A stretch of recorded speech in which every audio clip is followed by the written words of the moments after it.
Aston Martin has graciously lended us the all-new DB11, and now before we get to this part, I'd like to show you a little bit around the exterior of the vehicle.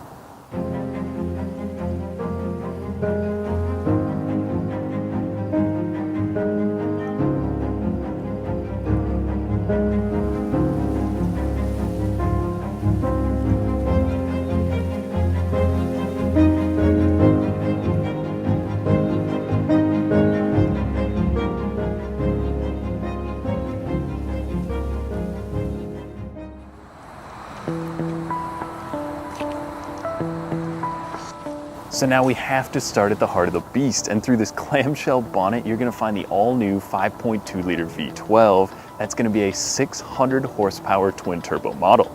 Now that's 97 more horsepower than the outgoing DB9, and you can feel all of that through its mated 8-speed ZF transmission. Now when I say this thing shifts smoothly, it is definitely something to experience. Now the Vanquish has this similar gearbox in there, where the old DB9 had a different style. This one is the future, and it shifts so fast in Sport Plus mode that it is almost unbelievable. So now in 2015, Aston Martin patented what they call AeroBlade, which on the side here, you'll notice these louvers, which are gonna take the incoming air and help use that for downforce on the car. There's also a small spoiler on the back that's gonna pop up at 90 miles per hour that again is gonna shoot air straight up and help you keep the rear end down.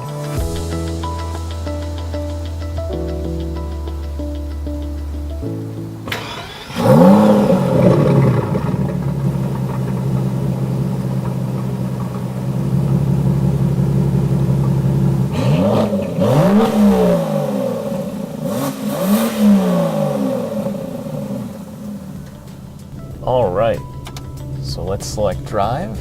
Let's go from GT into sport mode. And let's go for a little spin around here.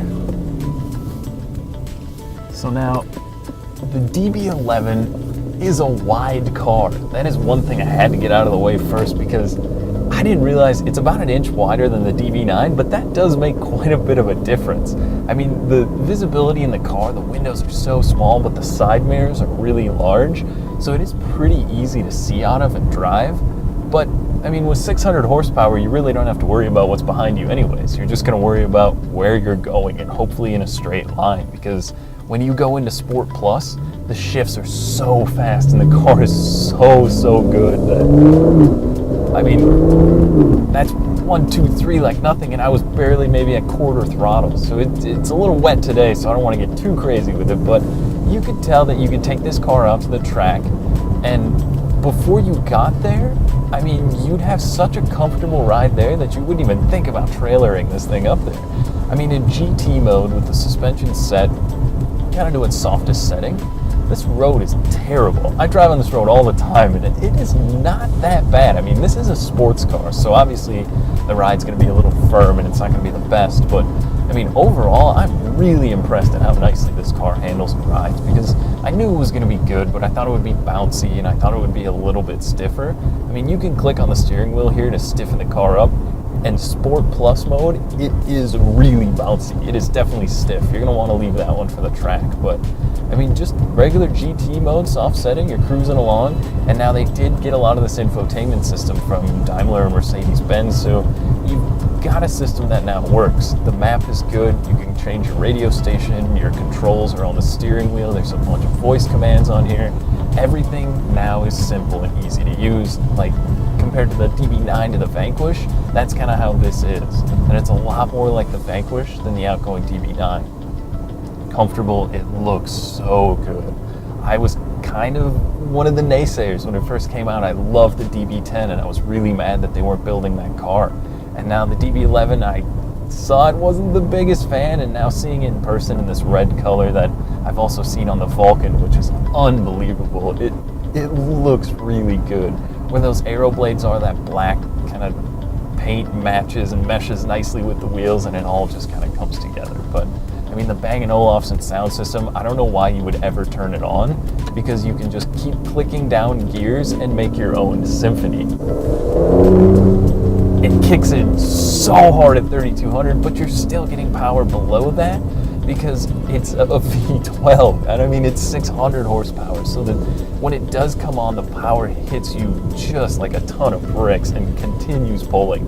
That 8-speed ZF transmission, like I mentioned before, is so incredible. It does, I mean, just lightning fast transitions, and you can even downshift, I mean, 2, and I can even drop it into first, and it's not gonna lurch. This is a GT car that you could drive every day, and I suggest that you do.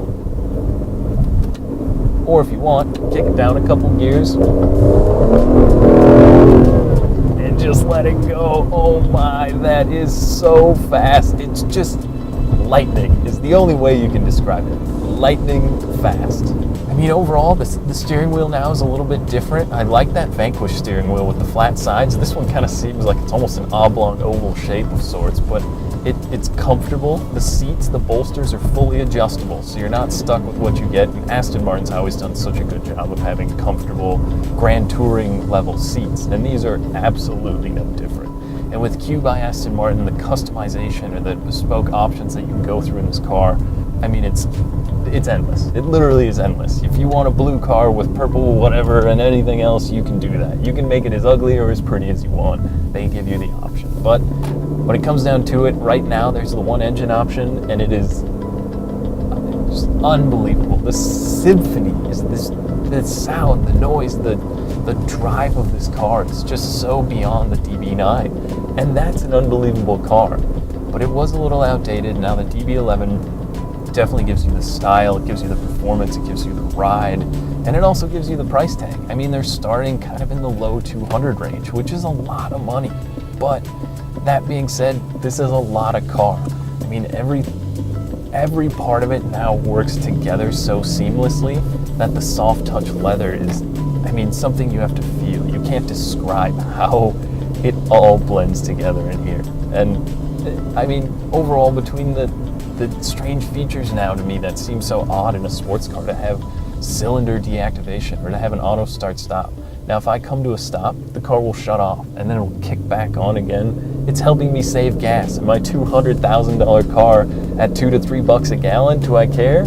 Sure, save me a little bit more money. It's not a bad thing, and it's helping the environment, so it's definitely good, but it's something to adapt to. I mean, Aston Martin now changed the game, because before, people weren't considering Aston Martin. Everyone wanted a Ferrari, or if you're looking at a BMW M6 or maybe a Porsche Turbo, there's so many options kind of around or below this price range that they had to hit it on the head with something that's unbelievably fun to drive, and it's comfortable. Like a Porsche Turbo, you could drive this car every day if you wanted to and have a lot of fun while you're doing it. So I mean, between the bespoke options and everything else in this car, it's just that words can't describe it. I love the DB11. On behalf of Morrie's Luxury Auto, thanks for watching. Now, if you'd like to schedule your test drive or would like more information about the all-new DB11, make sure to call, click, or stop by today. Thanks again for watching.